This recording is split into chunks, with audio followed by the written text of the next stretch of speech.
হরিয়ানায় যারা এসেছেন তাদের ওই বুদ্ধিতে এই মাটিটাকে হরিয়ানার মাটি ভেবেছেন, যেখানে হার্ড সয়েল বা পাথরের মাটি, সেটা ভেবে এখানে করতে গেছে যে এই পরিণত। আমরা এটাকে এখন ডেমলিশিং প্রসেসে আছি, জিনিসপত্রগুলো বার করে নিয়ে ডেমলিশ করব। ডেমলিশ করার পরে আমরা যে পরিবাররা এখানে কিনেছেন তাদের সাথে কথা বলবো এবং তাদের সব রকমভাবে সাহায্য করবো যতটা আমাদের পক্ষে সম্ভব। আমি যেহেতু গঙ্গাসাগরে ছিলাম, কাল রাত্রিরে ফিরেছি, তাই আজকে সকালে আমার বন্ধু MMIC এবং বিধায়ক যাদবপুরের দেবব্রত মহিলাদের সাথে কথা হলো। ওকে জানিয়ে আমি এখানে এসেছি, মিতালিও এখানে আছে, আমাদের এখানকার কাউন্সিলর, যারা ক্ষতিগ্রস্ত পরিবার তাদের লোকজন।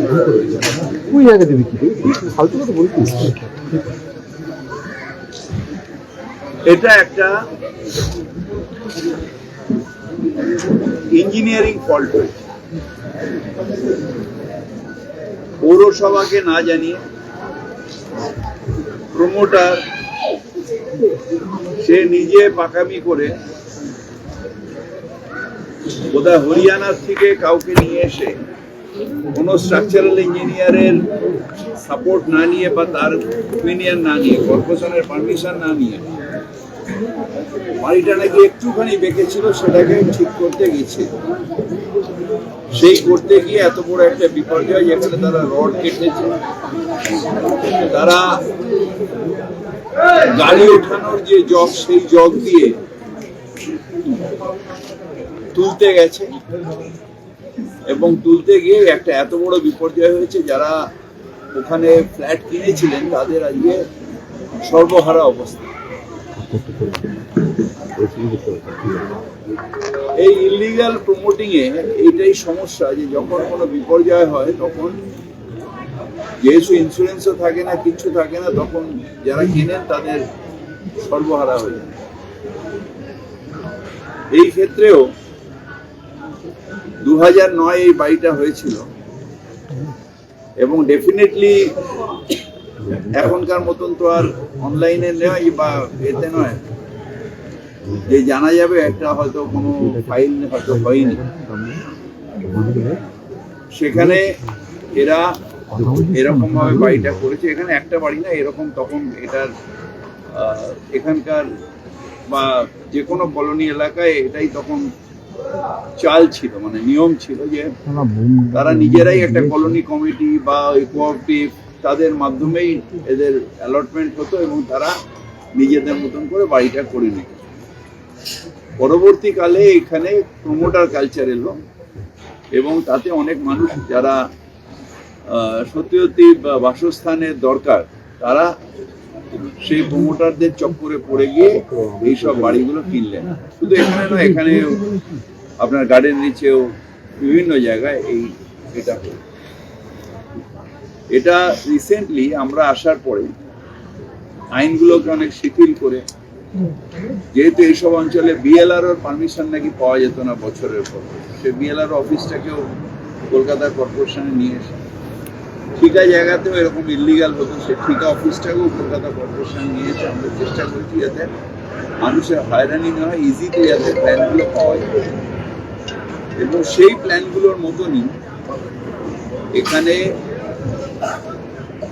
এখন বেশিরভাগই যেগুলো আন্ডার কনস্ট্রাকশন বাড়ি দেখবেন যে তাদের সব পারমিট নাম্বার টাঙিয়ে তারা বাড়ি করছে। তার মানে মানুষ তখন রেসপন্স পেত না কর্পোরেশনে, তাই তো এখানে যেত না। এখন কর্পোরেশনের রেসপন্স পায়, তাই সেখানে যায়। এই ভদ্রলোকের ক্ষেত্রে আমার যতদূর মনে হয় এরা হরিয়ানায় হার্ড সয়েল, এখানে আমাদের গঙ্গা মাটি, মানে গঙ্গা সয়েল, যেটা একটুতে জল পড়লেই আমাদের সয়েলটা সব থেকে উইক। সেই জন্য রাস্তাঘাটও দেখবেন আমাদের ঢুকে যায়। একটু জল যদি এক জায়গায় একটা কোনো গর্ত হয়, তা এত জল ঢুকে গিয়ে সেই জায়গাটা গঙ্গা মাটি ধুয়ে যায়, দেখবেন রাস্তা বসে যায়। সেরকম ওদেরও হরিয়ানায় যারা এসেছেন তাদের ওই বুদ্ধিতে এই মাটিটাকে হরিয়ানার মাটি ভেবেছেন, যেখানে হার্ড সয়েল বা পাথরের মাটি, সেটা ভেবে এখানে করতে গেছে যে এই পরিণত। আমরা এটাকে এখন ডেমলিশিং প্রসেসে আছি, জিনিসপত্রগুলো বার করে নিয়ে ডেমলিশ করব। ডেমলিশ করার পরে আমরা যে পরিবাররা এখানে কিনেছেন তাদের সাথে কথা বলবো এবং তাদের সব রকমভাবে সাহায্য করবো, যতটা আমাদের পক্ষে সম্ভব তাদের পাশে থাকবো এবং যাতে সঠিকভাবে প্ল্যান পেয়ে তারা যাতে এটাকে করতে পারেন সেটার দেখাশোনার দায়িত্বটা আমরা ক্যালকাটা কর্পোরেশন থেকে নিচ্ছি। মুখ্যমন্ত্রী মমতা বন্দ্যোপাধ্যায় চাইছেন যে মানুষের ক্ষতি না, প্রমোটাররা জাল করে দিয়ে চলে যাবে আর সাধারণ মানুষ ভুগবে, এটা যাতে না হয়।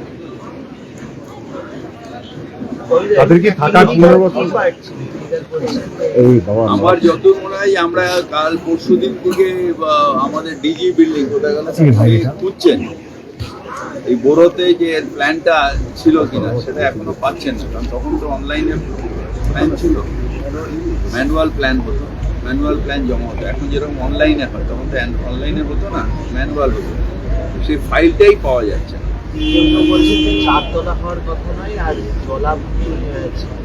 আর যদি জলাভূমি থাকে তাহলে তো আগে ওনার টাচ করার আগে সয়েল টেস্ট করা উচিত ছিল, সেই সয়েল টেস্ট করেন। ওই মাথা মোটার মতন কাজ হরিয়ানার সয়েল আর বাংলার সয়েলকে এক ভেবেছে। তখন বেশিরভাগই এখানে জলাভূমি, সেই সময় যখন এখানে সিপিএমের বা বামফ্রন্টের রাজত্ব ছিল সেই সময় বেশিরভাগই জলাভূমি এইসব অঞ্চলগুলোতে অ্যাডেড এলাকাগুলো, সেইগুলোকেই বোঝানোটাই কালচার ছিল। এটা আমরা আসার পরে আইন টাইন করে এটাকে স্ট্রিক্ট করেছি, জলাভূমি আর বোঝাবো, কিন্তু লেফটের সময় এটা কালচার ছিল। এবং তখন যেহেতু রামসে কনভেনশনও ছিল না বা এত এনভায়রনমেন্ট নিয়ে এত হই হই ছিল না বা এনজিটিএ ছিল না, তাই তখন তাদের অনেক রকম ভাবেই তারা এগুলোকে করেছে।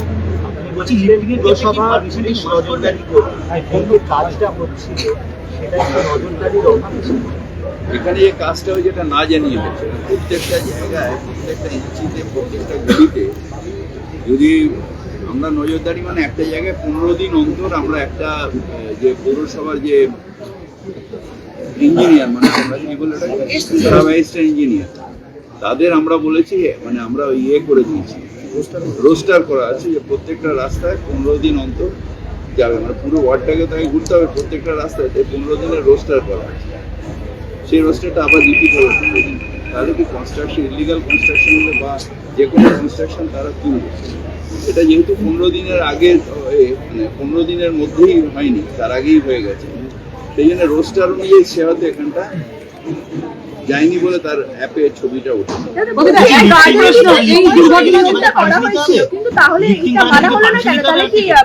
মানা হচ্ছে এখন 100% মানা হচ্ছে, কিন্তু 15 দিনের রোস্টার ওদের একটা লোক তো আমার তো আর প্রত্যেকটা গলিতে একটা করে লোক দেওয়া সম্ভব নয়।